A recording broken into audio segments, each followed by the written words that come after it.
अनन्या एक ऐसी महिला थी जो अपनी एम्बिशन से बनी थी। वो एक ऐसे शहर में रहती थी जो कभी सोता नहीं था। उसकी लाइफ काम, दोस्तों और अपने आरामदायक अपार्टमेंट की क्वालिटी में ढली हुई थी। वो प्यार में यकीन रखती थी, लेकिन उसका इंतजार नहीं कर रही थी। वो एक ऐसी लाइफ बना रही थी जिस पर उसे गर्व था, एक ऐसी लाइफ जहां वो अपनी कहानी की हीरो थी। उसकी आज़ादी उसका कवच थी और उसका कॉन्फिडेंस उसका गाना था। वो एक मकसद के साथ दुनिया में चलती थी। उसका दिल ओपनेडा था, लेकिन उसका दिमाग हमेशा चौकन्ना रहता था। एक मॉफियर्स महिला जो लाइफ और रिलेशनशिप्स के मुश्किल जाल में ग्रेस और स्ट्रेंथ के साथ फायरी बियर आँच रही थी। वो अपने आप में पूरी थी, एक सेल्फ कमोमेंट सीट यूनिवर्स। फिर भी उसके अंदर एक छोटा सा हिस्सा ऐसे कनेक्शन के लिए तरसता था जो उसकी आत्मा से जुड़ सके। फिर रोहन उसकी लाइफ में आया। ये कोई ड्रामेटिक मूवी जैसी मुलाकात नहीं थी, ये सिंपल थी। एक आर्ट एग्जीबिशन में एक चांस मीटिंग, एक कैनवास पर गलत ब्रश स्ट्रोक पर एक साथ लाफ्टर। रोहन अलग था। वो एक कवि था, एक ऐसा ड्रीमर जिसकी आंखों में एक हल्की सी आंधी थी। वो इमोशंस के बारे में ऐसी सेंसिटिविटी से बात करता था जो रेयर भी थी और अट्रैक्टिव भी। उनकी कॉन्वर्सेशनें एक नदी की तरह बहती थीं, गहरी और कभी न खत्म होने वाली। वो उसकी खामोशी, उसके अनकहे डर और उसके छिपे सपनों को समझता था। अनन्या को अपनी तरफ खींचा हुआ महसूस हुआ, एक मैग्नेटिक पुल जिसे वो समझा नहीं सकती थी। वो मेलोडी था जो उसे नहीं पता था कि उसकी लाइफ में मिसिंग थी, और उनका कनेक्शन तुरंत और गहरा महसूस हुआ। उनका रोमांस शहर की लाइट की सॉफ्ट ग्लो में ब्लूम्ड। उन्होंने शांत पार्कों में लंबी वॉक की, उनके हाथ कभी कभी टकनाइटे अनन्या की नसों में इलेक्ट्रिक स्पार्क्स भेजते। उन्होंने पुरानी बुकशॉप्स देखी, धूल भरे पन्नों और भूली हुई कहानियों में जादू फाउंड। रोहन उसे अपनी पोएटाएं लिसनता था। उसकी आवाज उसकी बिजी आत्मा पर एक सुकून देने वाली दवा थी। ये दिमाग और दिल का रोमांस था, दो सोलों की सिम्फनी जो परफेक्ट हारहाटी में मिल रही थी। अनन्या को खुद से प्यार हो रहा था, न केवल उस आदमी से जो वो था, बल्कि उस दुनिया से भी जो उसने उसके लिए खोली थी। एक ऐसी दुनिया जो कला, इमोशन और एक गहरे मीनिंगफुल कनेक्शन से भरी थी, जो अविश्वसनीय रूप से रियल और ब्यूटीफुली से ईमानदार महसूस हुई। पहली बार अनन्या ने अपना गार्ड पूरी तरह से हटा दिया। उसने अपनी कमजोरियां, अपने पिछले दिल शैटर्ड ने और अपने फ्यूचर की आकांक्षाएं शेयर की। रोहन ने सुना, सच में सुना, जिससे उसे ऐसा महसूस हुआ जैसा पहले कभी किसी ने नहीं कराया था। उनका रिश्ता पवित्र महसूस हुआ, एक प्राइवेट दुनिया जो सिर्फ उनके लिए बनी थी। हर नजर, हर शेयर की हुई मुस्कान, हर देर रात की कॉन्वर्सेशन चीत ने उसके विश्वास को मजबूत किया कि उसे अपना पार्टनर मिल गया है। ये सिर्फ एक छोटा सा अफेयर नहीं था, ये नियति जैसा महसूस हुआ।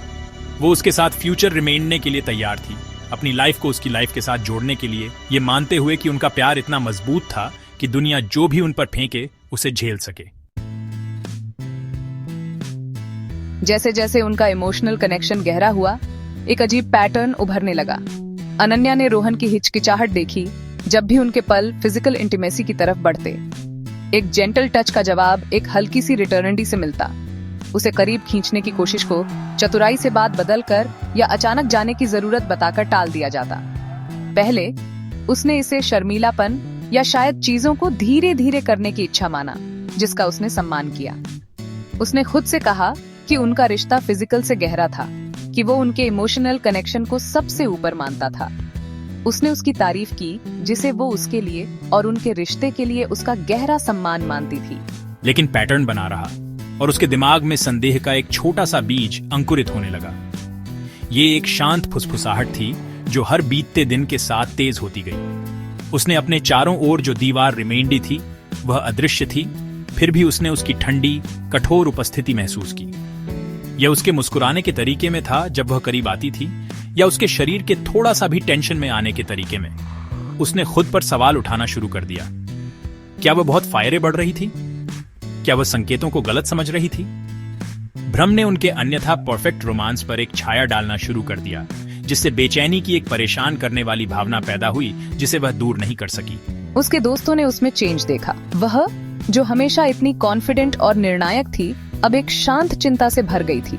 वे उससे पूछते कि रोहन रात भर क्यों नहीं रुकता, या क्यों उनके पब्लिक डिस्प्ले ऑफ अफेक्शन केवल शुद्ध, लगभग औपचारिक इशारों तक सीमित थे। अनन्या उसका डिफेंडेड करती, उसके पारंपरिक मूल्यों या उनके इमोशनल जर्नी के लिए उसके गहरे सम्मान की कहानियां फैब्रिकेटेड। लेकिन उसके द्वारा रिमेंड या गया हर बहाना पिछले वाले से ज्यादा खोखला लगता था। उनकी गहरी इमोशनल इंटीमेसी और उसकी स्पष्ट फिजिकल शेकी के बीच का अंतर एक पहेली थी जिसे वह सुलझा नहीं सकी, और यह धीरे धीरे उसकी मानसिक क्वाइटी को खत्म कर रही थी। चिंता एक निरंतर साथी जैसा महसूस होने लगी। जो खुशी उसे पहले उनके साथ बिताए मोमेंट्सों में महसूस होती थी, अब वह एक अजीब सी उम्मीद और डर से भरी हुई थी। उसने उसे और करीब से देखना शुरू कर दिया। उसका दिमाग एक जासूस की नोटबुक में बदल गया। हर हिचकिचाहट भरे स्पर्श, हर अवॉइडेड मटोल भरी नजर, हर कमजोर बहाने को दर्ज कर रही थी। उनकी खूबसूरत प्रेम कहानी एक रहस्य जैसी लगने लगी थी, और वह अनिच्छुक जासूस थी जिसे डर था कि उसे क्या मिल सकता है। जिस आदमी से वह प्यार करती थी वह एक पहेली बन रहा था, और उनके बीच की दीवार पहले से कहीं ज्यादा ऊंची और अभेद्य महसूस हो रही थी। वह जानती थी कि उसे समझना होगा, लेकिन वह ट्रूली चाई से फियर्सी हुई थी। प्यार और शक के मिश्रण से प्रेरित होकर अनन्या ने अपनी खुद की शांत जांच शुरू की। उसने खुद से कहा, यह उस पर अविश्वास करने के बारे में नहीं था, बल्कि उसे समझने के बारे में था। उसकी यात्रा उसके सोशल मीडिया से शुरू हुई, एक डिजिटल लाइफ जिसे उसने आश्चर्यजनक रूप से प्राइवेट रखा था। उसने देखा कि उसे उन दोस्तों के एक ग्रुप के साथ पुरानी पिक्चरों में टैग किया गया था जिनसे वह कभी नहीं मिली थी, कभी सुना भी नहीं था। इन पिक्चरों में वह अलग दिख रहा था, न केवल छोटा बल्कि उसका पूरा अंदाज उस आदमी से अलग लग रहा था जिसे वह जानती थी। उसके अतीत में एक सावधानी थी जो उसके बगल में बैठे आदमी से मेल खाती थी। फिर भी यह एक पहेली का एक टुकड़ा था जिसे वह समझ नहीं पाई। उसकी खोज उसे एक छोटी घिसी हुई डायरी तक ले गई जो उसे एक विजिट के दौरान उसकी बुक शेल्फ में मिली थी। जब उसने इसे खोला तो उसके हाथ ट्रेंबल रहे थे। ये रोजमर्रा की घटनाओं की डायरी नहीं थी, बल्कि स्कैटर्डे हुए विचारों, पोएटाओं और स्केच का एक कलेक्शन थी। पन्ने सनहोम्स के वर्ड्सों से भरे थे, एक लड़ाई जो अंदर ही अंदर लड़ी जा रही थी।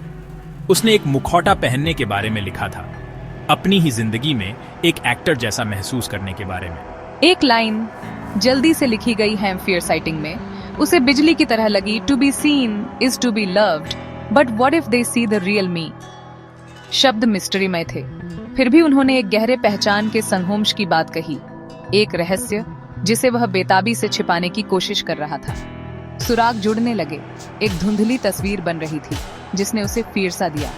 उसे एक कॉन्वर्सेशन चीट याद आई जहां उसने पहचान के लचीलेपन के बारे में जोश से बात की थी। एक ऐसा विषय जिसे उसने तब टाल दिया जब उसने और डीपी से पूछा। उसे याद आया कि वह अपने बचपन के बारे में कॉन्वर्सेशन चीट से बचता था, हमेशा विषय को उसकी तरफ मोड़ देता था। ये अब सिर्फ स्ट्रेंज और ग्रीव कॉन्वर्सेशनें नहीं थी, ये उस दीवार में सावधानी से रखे गए ईंटें थीं जो उसने रिमेंड दी थी। हर सुराग एक धागा था, और जैसे जैसे उसने उन्हें खींचा, उसने अपने परफेक्ट रोमांस के ताने बाने को उपटते हुए महसूस किया, एक छिपे हुए कॉम्प्लेक्स पैटर्न को दिखाते हुए जिसकी उसने कभी कल्पना भी नहीं की थी। जिस संवेदनशील कवि से वह प्यार करती थी, वह गहरे जटिल मिस्ट्रियों वाला आदमी था। पहेली का आखिरी टुकड़ा अप्रत्याशित रूप से अपनी जगह पर आ गया। एक किताब ढूंढते समय उसने अपनी डेस्क पर एक छोटी वार्निश वाली डिब्बी गिरा दी। वह खुल गई, उसकी सामग्री फर्श पर बिखर गई। पुरानी चीजों और लेटरों के बीच उसे जेंडर अफर्मेशन सपोर्ट सर्विसेज के लिए एक हॉस्पिटल पैम्फलेट मिला। उसके बगल में रोहन और एक और व्यक्ति की तस्वीर पड़ी थी, कोई ऐसा जो उसे ऐसी इंटीमेसी और फेमिलियरिटी के साथ देख रहा था जो अनन्या को कभी नहीं दिखाई गई थी। पीछे एक नाम लिखा था, रोहन और काबीर। ये खोज उसके दिमाग में एक शांत विस्फोट थी।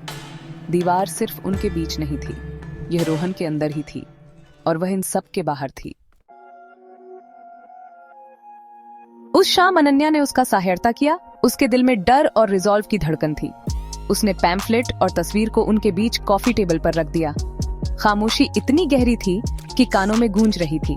रोहन ने उन चीजों को देखा, और जो नकाब उसने इतने समय से पहन रखा था वह आखिरकार टूट गया। कभी सपने देखने वाला चला गया था। उसकी जगह एक आदमी था जो अपनी ही ट्रूली चाई में डूब रहा था।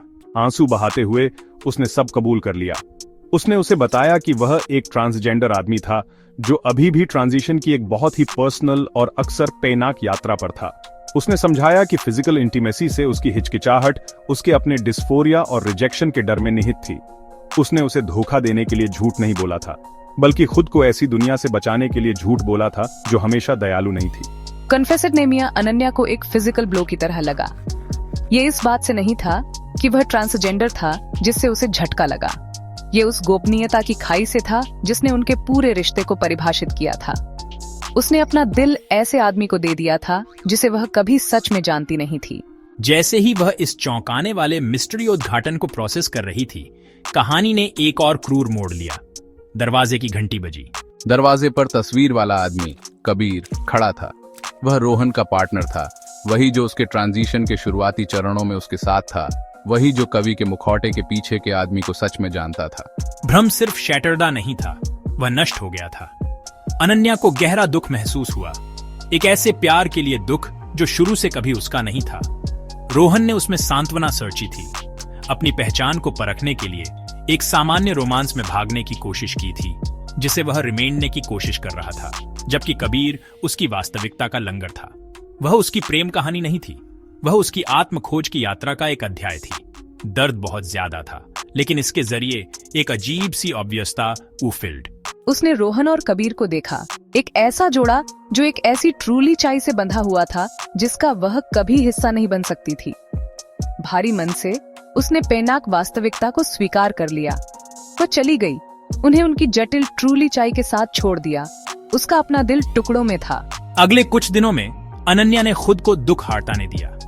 उसने उस आदमी के नुकसान का शोक हारताया जिसे वह प्यार करती थी, और उस भविष्य का जिसकी उसने कल्पना की थी। लेकिन उस दिल शैटर्डने की राख से उसकी पुरानी ताकत वापस आ गई, अब एक मुश्किल ट्रूली चाई की आग में ढली हुई। उसे एहसास हुआ कि कभी कभी प्यार सबसे बड़ा भ्रम हो सकता है, खासकर जब एक व्यक्ति खुद से झूठ बोल रहा हो। इस एक्सपीरियंस ने उसे एक कठोर लेकिन महत्वपूर्ण सबक सिखाया। आप किसी दूसरे व्यक्ति के दिल में घर नहीं बना सकते अगर उन्होंने खुद के अंदर घर नहीं पाया है। उसकी यात्रा अब ठीक होने के बारे में थी, अपनी खुद की ट्रूली चाई को फिर से सर्चने के बारे में, पहले से ज्यादा मजबूत और वाइजर।